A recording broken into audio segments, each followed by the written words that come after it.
একজন বয়স্ক বা অশিক্ষিত মানুষ যদি ফর্ম ফিল আপ করতে না পারেন তাহলে আপনার কি কর্তব্য? আপনি কি তাকে তাড়িয়ে দেবেন বা আপনি কি তাকে সহযোগিতা করবেন না? আপনি কি করবেন? Hello friend, good afternoon, welcome welcome to your channel crack ডব্লিউবিটেড।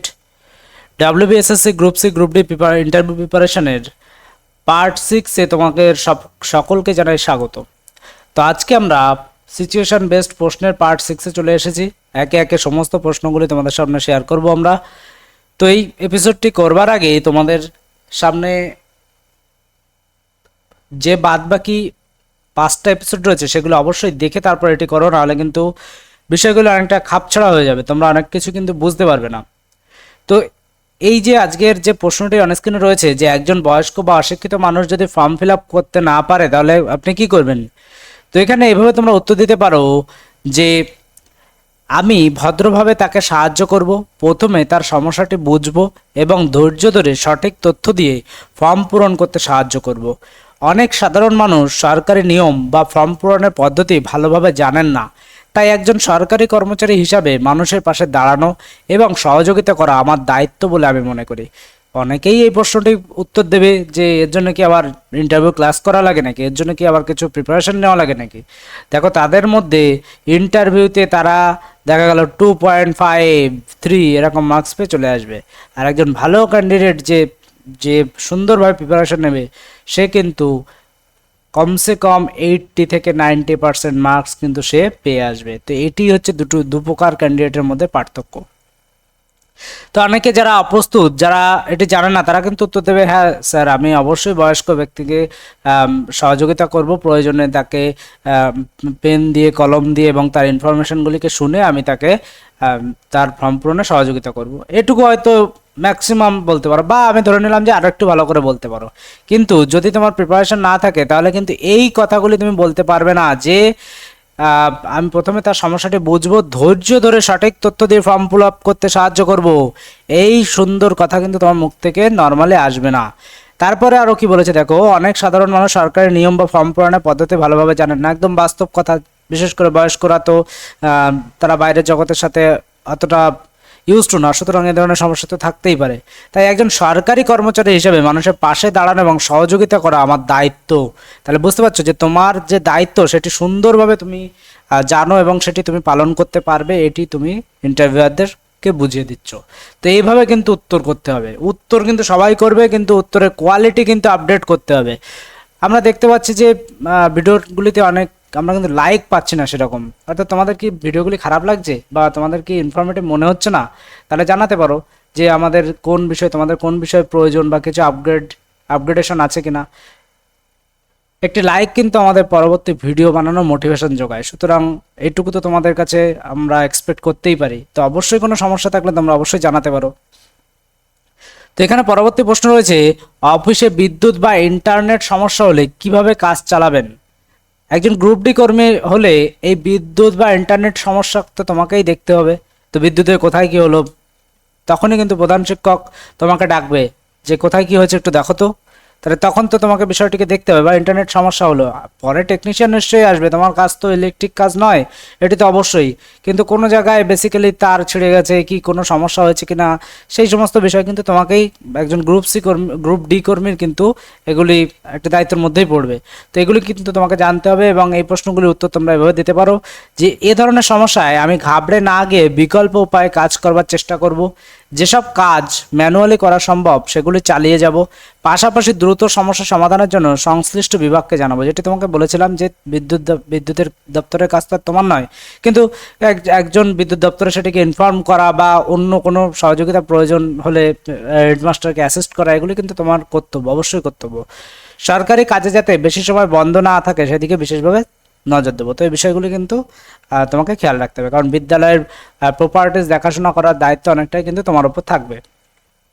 পরের প্রশ্ন বলেছে, আপনার সিনিয়র ভুল নির্দেশ দিলে আপনি কি করবেন? অনেক ক্ষেত্রেই দেখা যায় যারা গ্রুপ সি গ্রুপ ডির চাকরি পাবে তারা কিন্তু অনেক অ্যাসিস্ট্যান্ট টিচার থেকেও কিন্তু অধিক শিক্ষিত থাকতেই পারে, তাদের উচ্চতর ডিগ্রি থাকতেই পারে, কিন্তু পরিস্থিতির চাপে কিন্তু সে এই চাকরিটি করছে। তো সেক্ষেত্রে কিন্তু অনেক সময় এরকম ঘটনা ঘটতে পারে যে সিনিয়র ভুল নির্দেশ দিলে আপনি কি করবেন। তো এখানে কিন্তু এভাবে তোমরা উত্তর দিতে পারো যে আমি প্রথমে সম্মান বজায় রেখে বিষয়টি ভদ্রভাবে বোঝানোর চেষ্টা করব। যদি মনে হয় কোনো ভুল হচ্ছে তাহলে নিয়ম অনুযায়ী সঠিক তথ্য তুলে ধরবো, তবে কখনো অসম্মানজনক আচরণ করব না।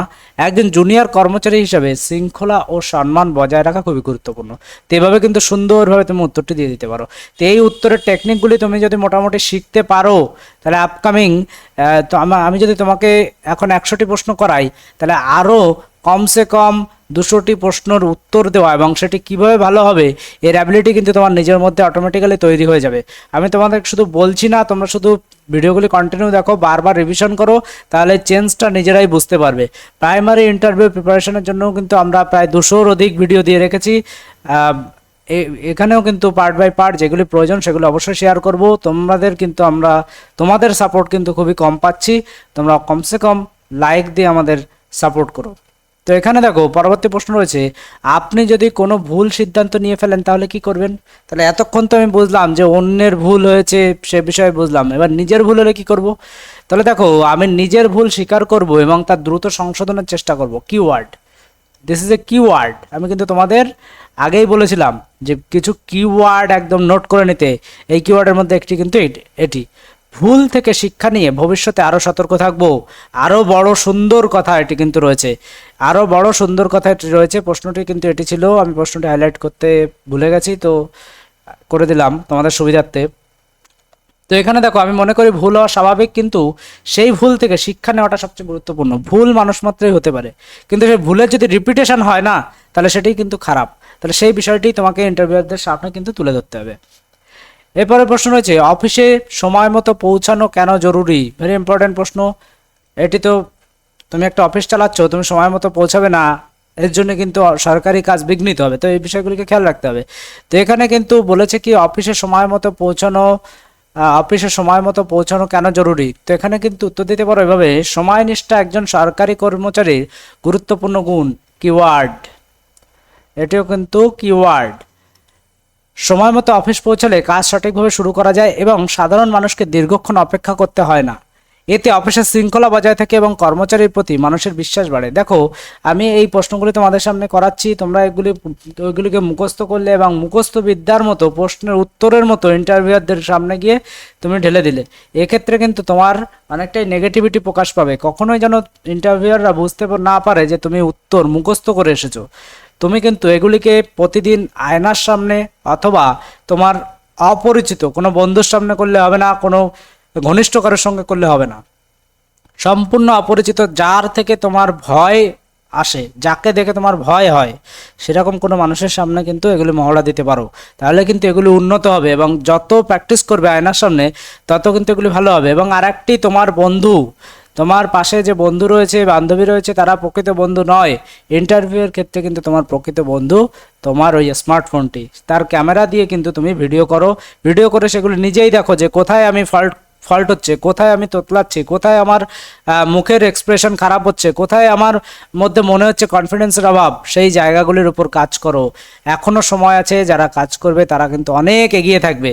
এই সমস্ত বিষয়গুলিকে একত্রিত করে কিন্তু আমরা 2টি পিডিএফ, অর্থাৎ SSC group C group D ইন্টারভিউর জন্য 2টি পিডিএফ কিন্তু আমরা রেডি করেছি। কাজ চলছে, যেটি কিন্তু 20/5/2026 কিন্তু লঞ্চ হয়ে যাবে। তো এই তারিখে কিন্তু তোমরা পেয়ে যাবে, এই তারিখে তোমরা পিডিএফগুলি পেয়ে যাবে। পিডিএফ 1 এবং পিডিএফ 2 রয়েছে। পিডিএফ 1 এবং পিডিএফ 2 20/5/26 তারিখে কিন্তু তোমরা পেয়ে যাবে। এই পিডিএফগুলি ফ্রিল্যান্সিং চলছে, যে ফ্রিল্যান্সিংয়ে কিন্তু 50%-এরও কম, অর্থাৎ 2টি পিডিএফের যা মূল্য তার অর্ধেকেরও কম দামে কিন্তু তোমরা এই 2টি পিডিএফ পেয়ে যাবে প্রি বুকিংয়ের ক্ষেত্রে। যদি তোমরা প্রি বুকিং করো, তো প্রি বুকিংয়ের জন্য তোমাদের কি করতে হবে, প্রি বুকিংয়ের জন্য তোমরা 8536897447 এই নম্বরে এসএসসি ইন্টারভিউ লিখে তোমরা হোয়াটসঅ্যাপ করবে। এসএসসি ইন্টারভিউ লিখে তোমরা কিন্তু হোয়াটসঅ্যাপ করবে, সমস্ত ডিটেলস তোমাদের সাথে শেয়ার করে দেওয়া হবে। আমি আরও একবার বলে দিচ্ছি 8536897447।